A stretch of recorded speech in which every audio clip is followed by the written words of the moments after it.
नमस्कार, आदाब, सत श्री अकाल। डेली क्राइम स्टोरी में आप सबका स्वागत है। नए साल की जो शुरुआत है, वो नई सोच के साथ, नए सपनों के साथ और पूरे जोश के साथ होनी चाहिए। लेकिन आजकल की जो फैशन निकली हुई है कि नए साल की शुरुआत नशे में, पार्टियाँ करके या शराब पी के, और कुछ लोग तो सुबह-सुबह गटर में पिलते हुए भी मिल जाते हैं हमें। लेकिन ये सब से कितनी बड़ी दुर्घटना हो सकती है या कितना बड़ा हादसा हो सकता है, यही सब जानेंगे हम आज की कहानी में। इस कहानी से जो कि पूरा देश हिल गया था। ये कहानी है दिल्ली की केजावाला करके एक जगह है, वहाँ पे। कहानी शुरू होती है 31 दिसंबर 2022 की रात को और ख़त्म होती है 1 जनवरी 2023 की सुबह। कहानी की शुरुआत करते हैं हम। कहानी की शुरुआत होती है 5 दोस्तों से, जिनका नाम है एक दीपक खन्ना, जो कि 26 साल का है। एक अमित खन्ना, जो कि 25 साल का है और एसबीआई कार में काम करता है। एक कृष्णा है, जो 27 साल का है।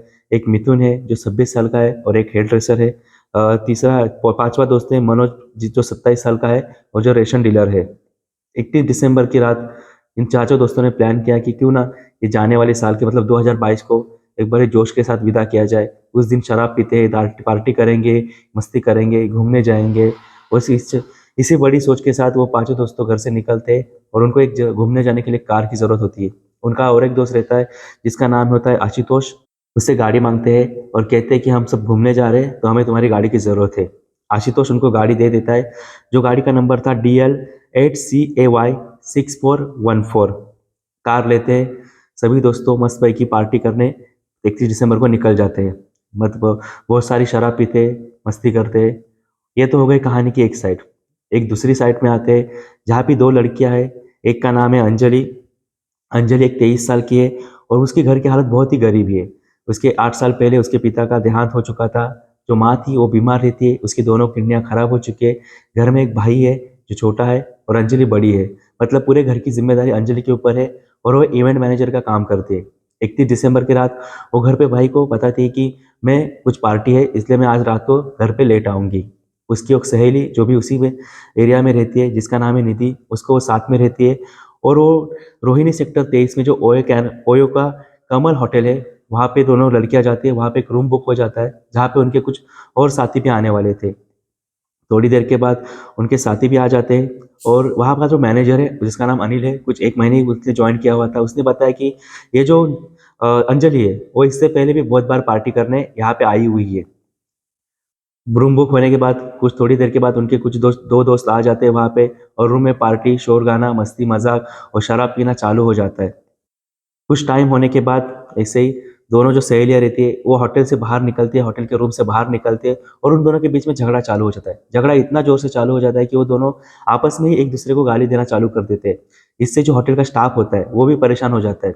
होटल का स्टाफ उनको बोलता है कि जो भी आपका झगड़ा है वो होटल के बाहर जाके खत्म कीजिए। आपके वजह से जो हमारे बाकी के कस्टमर है वो परेशान हो रहे हैं।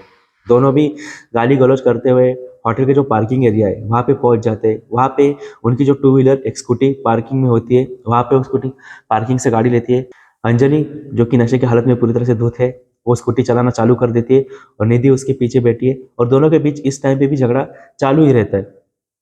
ऐसे ही हालत में फिर वो जैसे थोड़े दूर हो जाते हैं, उनके सामने से एक बहुत बड़ा ट्रक आ जाता है और उनका एक्सीडेंट होने ही वाला था, लेकिन किस्मत की वजह से उस टाइम पे वो दोनों बच जाते हैं। उसी तरह से वो नशे की हालत में फिर से वो आगे बढ़ना चालू कर देते। अब एक तरफ ये 5 दोस्त थे जो कि पूरी तरह से नशे में भी है, और एक तरफ ये 2 लड़कियां थी जो भी पूरी तरह से नशे में टल्ली हो चुकी है। मुत्रल का भाग करके वो दोनों लड़कियां अपने घर होटल से अपने घर की तरफ निकलते और दोस्त मुत्रल तरफ से रास्ते रोहिणी की तरफ निकल रहे थे।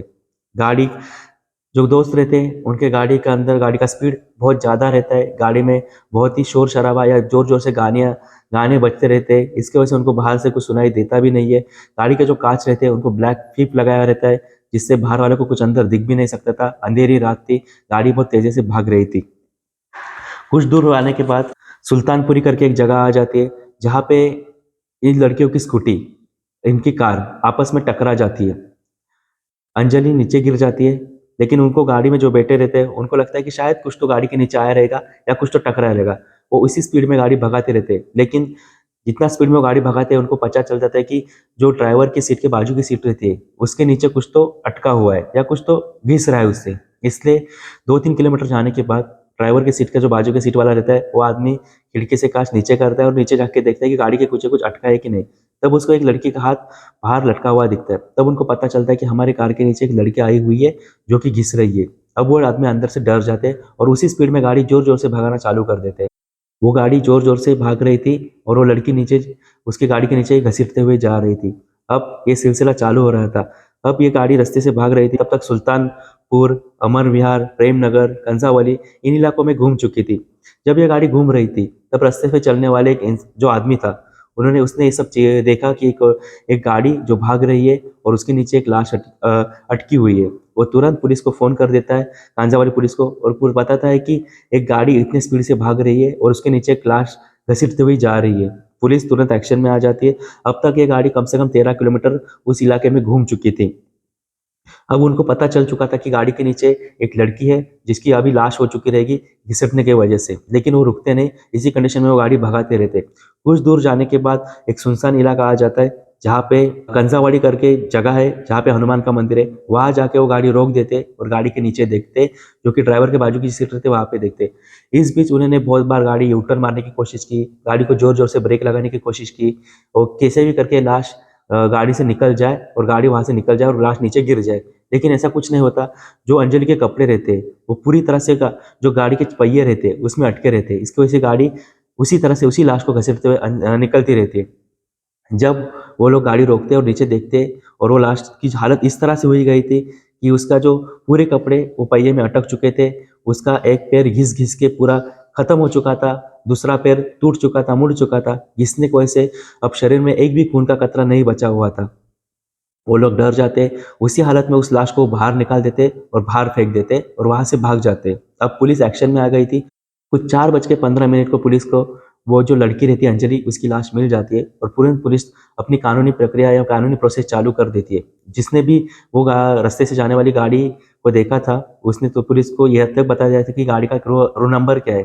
पुलिस के पास अब गाड़ी का नंबर था, इसलिए पुलिस तुरंत गाड़ी के मालिक तक पहुंच जाती है, जिसका नाम था आशुतोष। आशुतोष के पास जाने के बाद पुलिस इसको पूछताछ चालू कर देती है। तब आशुतोष बताता है कि उसने जो अपनी कार थी वो अपने जो 5 दोस्त थे जो कि 31 की पार्टी करने के लिए गए थे, उनको दी हुई है। दूसरी तरफ यही सब चालू होते टाइम पुलिस को जो एक्सीडेंट हुआ था लड़की का, उनकी स्कूटी भी मिल जाती है। उस नंबर से लड़की जो पुलिस वाले होते हैं वो लड़की के घर तक पहुंच जाती है और पुलिस उसके लड़की से भाई से बात करना चालू कर देते हैं। पुलिस अगले ही दिन वो 5 दोस्तों जो भी पार्टी करने गए थे उनको हिरासत में ले लेती है।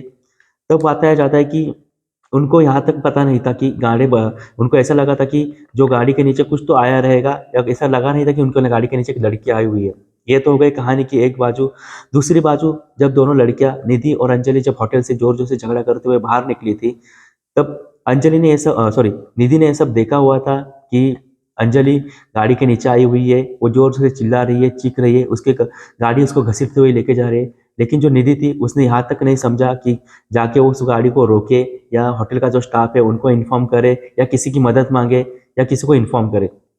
निधि ने ऐसा कुछ भी नहीं किया। इसकी वजह से निधि सीधा अपने घर चली जाती है। बस उसने घर जाके इतना ही बताया, वो भी अगली सुबह, कि एक मेरे साथ एक्सीडेंट हुआ था। अब सभी को पुलिस ने हिरासत में ले लिया है। जैसे कि वो 5 दोस्त, उसके साथ गाड़ी का जो मालिक है आशुतोष, उसको भी हिरासत में ले लिया है और उनके ऊपर दिल्ली पुलिस ने जो एक्स्ट्रा टीम बिठाई है, यह मुकदमा अभी चालू है। तो हमने इस कहानी से क्या सीखा? हम इस कहानी से सीखते हैं कि नए साल की जो शुरुआत है, यह हमेशा एक अच्छी तरीके से होनी चाहिए। ऐसे नशे में धुंध होकर अगर हम लोग शुरुआत करेंगे तो हमारे साथ भी इतने बड़े हादसे हो सकते हैं। दूसरी बात ये होती है कि हमारे जो भी दोस्त हैं जो दारू पीते हैं, शराब पीते हैं, उनको कभी हमारी गाड़ी नहीं देनी चाहिए। अगर आपको ये चीज़ पता है तो प्लीज़ आप उनको ये गाड़ी ना दें। अगर आप कहीं घूमने जा रहे हो, शराब पी रहे हैं, तो आप ये ध्यान रखें कि आपका जो ड्राइवर है आपके साथ, कम से कम वो तो शराब ना पिए। तो आज की कहानी में सिर्फ इतना ही। तो आपको ये कहानी कैसी लगी प्लीज़ मुझे कमेंट बॉक्स में बताइए। तब तक के लिए धन्यवाद। मिलते हैं कल शाम को 7:30 बजे एक नई कहानी के साथ।